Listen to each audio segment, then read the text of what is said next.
इस वक्त आप आराम से बैठकर इस वीडियो को देख रहे हैं, मगर मैं आपको कहूं, आज जिस जगह पर आप अभी बैठे हो वो जमीन आज से करोड़ों साल पहले 8,500 डिग्री के तापमान से उबल रही थी, या जिस जगह पर आप बैठे हैं वो जगह लाखों सालों तक बर्फ से ढकी हुई थी। ये दोनों बातें सच हैं। इस 15 मिनट की वीडियो के अंदर आप पृथ्वी के 450 करोड़ साल के सफर को देखने वाले हैं। जिस जगह आज हमारा सौरमंडल है, वहाँ विभिन्न प्रकार की गैस और धूल के बादल हुआ करते थे। वैज्ञानिकों के मुताबिक इन धूल के बादलों से दूर एक तारा हुआ करता था। वक्त के साथ साथ उस तारे की ऊर्जा कम होने लगी, जिसके कारण उसके अंदर एक विशाल विस्फोट हुआ। विस्फोट की वजह से अंतरिक्ष की ये धूल एक दूसरे से दबने लगी। इस दौरान बादलों में स्थित धूल के कण दबाव और गर्मी के कारण बड़े उल्कापिंड और पत्थरों में परिवर्तित हो चुके थे, और इसी दबाव की वजह से इन बादलों में स्थित रेडियो एक्टिव पदार्थ ने ग्रेविटी का निर्माण किया। इस ग्रेविटी के कारण बीच में हाइड्रोजन और हीलियम इकट्ठा होने लगे। बीच के इस भयंकर दबाव के कारण एक विशाल विस्फोट हुआ, और इसी विस्फोट के कारण हमारे सूरज का जन्म हुआ। अंतरिक्ष में फैले एस्टेरॉयड यानी क्षुद्र ग्रहों में भारी वजन की वजह से सूरज के करीब आकर सूरज की परिक्रमा करने लगे। धीरे धीरे इन्हीं एस्टेरॉयड में भारी टकराव हुआ, जिसके फलस्वरूप मरकरी, विनस, अर्थ और मार्स जैसे ग्रहों का निर्माण हुआ। वैज्ञानिकों के मुताबिक उस वक्त पृथ्वी और मार्स यानी मंगल ग्रह के बीच थिया नामक ग्रह सूरज की परिक्रमा किया करता था।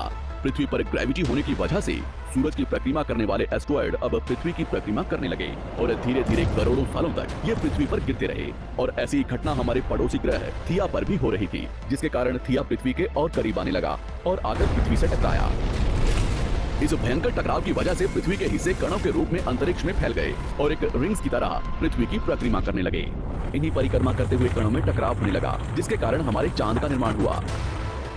उस वक्त पृथ्वी पर सिर्फ एक ही समुद्र हुआ करता था, और वो था 1900 डिग्री सेल्सियस की तापमान पर उबलते हुए लाविका। उबल रही थी वो सारी चीजें जिसे आज आप अलग अलग नाम से जानते हैं। वक्त के साथ साथ पृथ्वी धीरे धीरे ठंडी हो रही थी, जिसके कारण पृथ्वी के भारी तत्व जैसे धातु और रेडियो एक्टिव पदार्थ पृथ्वी के केंद्र में जाकर इकट्ठा हो गए, और हल्के पदार्थ पृथ्वी की सतह पर आ गए। लाखों सालों तक पृथ्वी पर उल्कापिंडों की बरसात हुई, और इन गिरते हुए उल्कापिंडों में जमा था नमक, मिनरल्स और पानी। करोड़ों सालों तक इन उल्कापिंडों की बरसात होती रही, और धीरे धीरे पृथ्वी की ऊपरी सतह पानी से ढकने लगी। वैज्ञानिकों के मुताबिक यही वो वक्त था जब दूर गहरे पानी के अंदर निकलते ज्वालामुखियों से पहली बार सूक्ष्म जीवों का निर्माण हुआ। लाखों सालों बाद एक वक्त ऐसा आया जब पृथ्वी की पूरी सतह पानी से ढक चुकी थी। हमारी पृथ्वी के सबसे अंदर का कोर रेडियो एक्टिव पदार्थ से बने होने की वजह से हरदम गर्म होता रहता है, लेकिन जब भी पृथ्वी की ऊपरी जमीन ठंडी हो जाती है, तब पृथ्वी के अंदर की गर्मी बाहर नहीं निकल पाती, जिसके कारण ज्वालामुखियों का निर्माण होता है। और उस वक्त कुछ ऐसा ही हुआ। पानी से ढकी हुई पृथ्वी पर हजारों की तादाद में ज्वालामुखी निकलने लगे, और आने वाले लाखों सालों तक इन ज्वालामुखियों का निकलना जारी रहा, जिससे पानी के ऊपर जमीन का निर्माण हो रहा था। इस वक्त भी पृथ्वी पर वातावरण न होने की वजह से अंतरिक्ष से उल्कापिंडों की बरसात हो रही थी। आज से लगभग 300 करोड़ साल पहले पृथ्वी पर ऐसा वक्त आया जब पृथ्वी का वातावरण लगभग स्थिर होने लगा था। ज्वालामुखी निकलने धीरे हो गए थे, और पृथ्वी का एक दिन 12 घंटे का हुआ करता था। साल बीतते गए, और धीरे धीरे ये सूक्ष्म जीव विकसित होते गए और समूह में रहने लगे। आज से लगभग 250 करोड़ साल पहले पहली बार पृथ्वी पर ऐसे जीवों का निर्माण हुआ जो जीने के लिए ये पानी के अंदर के मिनरल्स यानी खनिज पदार्थ और धूप का इस्तेमाल करते थे, और मल त्याग के रूप में ऑक्सीजन बाहर निकालते थे। इस वक्त तक पृथ्वी पर ज्यादातर ज्वालामुखी निकलने बंद हो चुके थे, और इन माइक्रोबैक्टीरिया की वजह से वातावरण में ऑक्सीजन की मात्रा बढ़ रही थी। वातावरण में ऑक्सीजन बढ़ने की वजह से पृथ्वी का वायुमंडल बनना शुरू हुआ, और आने वाले हजारों सालों तक वातावरण में ऑक्सीजन की मात्रा बढ़ती रही, जिसकी वजह से पृथ्वी के ज्यादातर हिस्सों में ये सूक्ष्म जीव फैल गए। हजारों सालों बाद एक वक्त ऐसा आया जब पृथ्वी में ज्यादा ऑक्सीजन बढ़ने के कारण ये सूक्ष्म जीव मरने शुरू हो गए।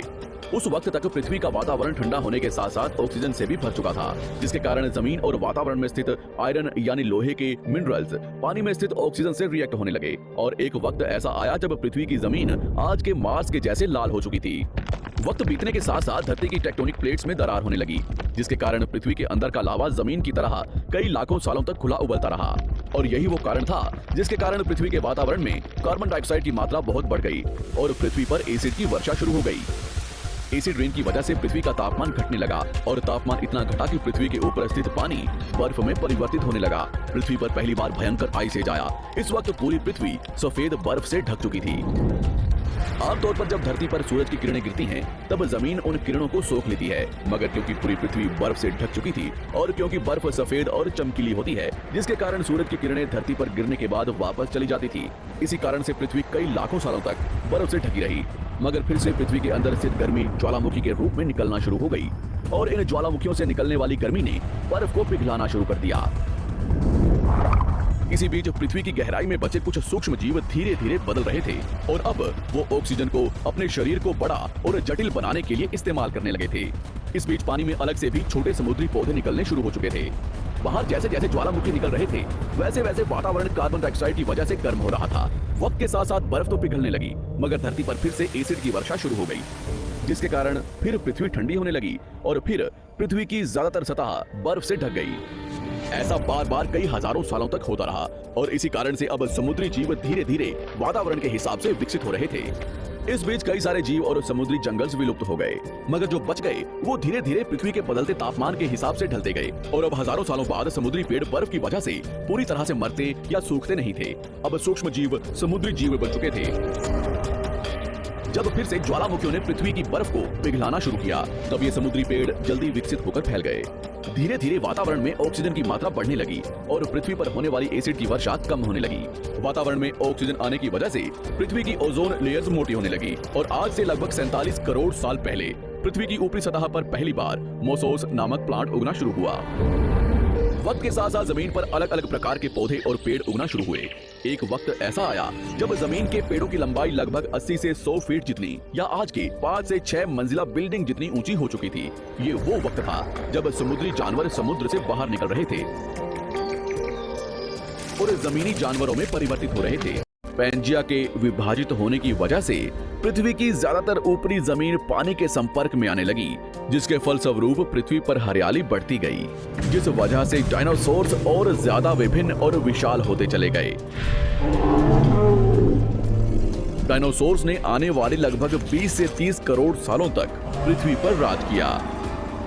उस वक्त डायनासोर्स समुद्र से लेकर जमीन और आसमान तक पूरी पृथ्वी पर राज किया करते थे।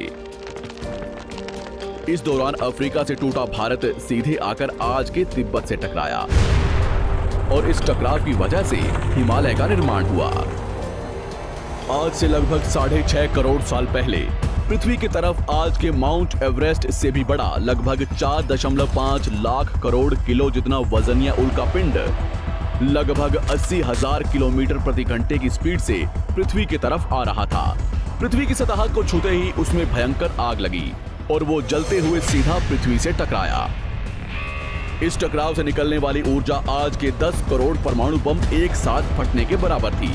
जहां ये उल्कापिंड गिरा, वहां के जानवर और पेड़ तुरंत भाप बनकर जल गए।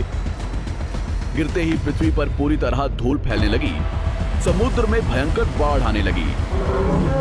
भूकंप और आग ने पृथ्वी को जलाना शुरू कर दिया।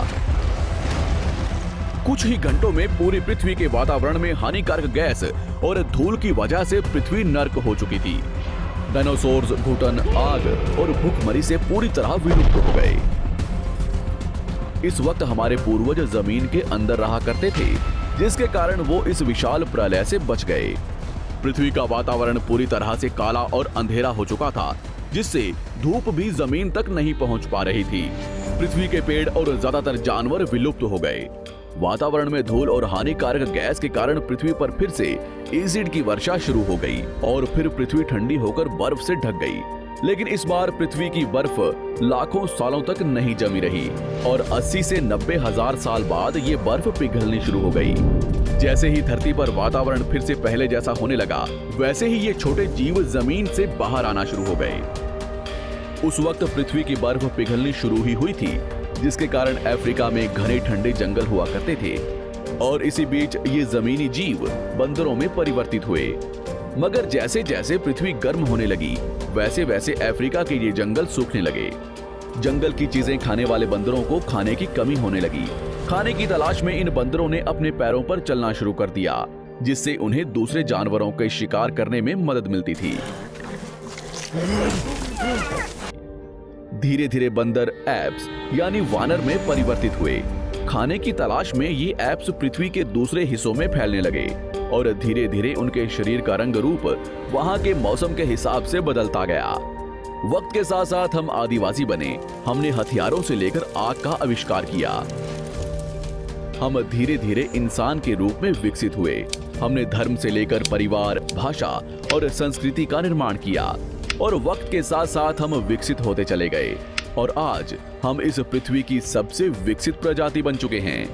पृथ्वी को आज के जैसे बनने में लगभग 450 करोड़ साल का वक्त लगा है और हमें एक छोटे जमीन में रहने वाले जानवर से इंसान बनने में कई लाखों सालों का।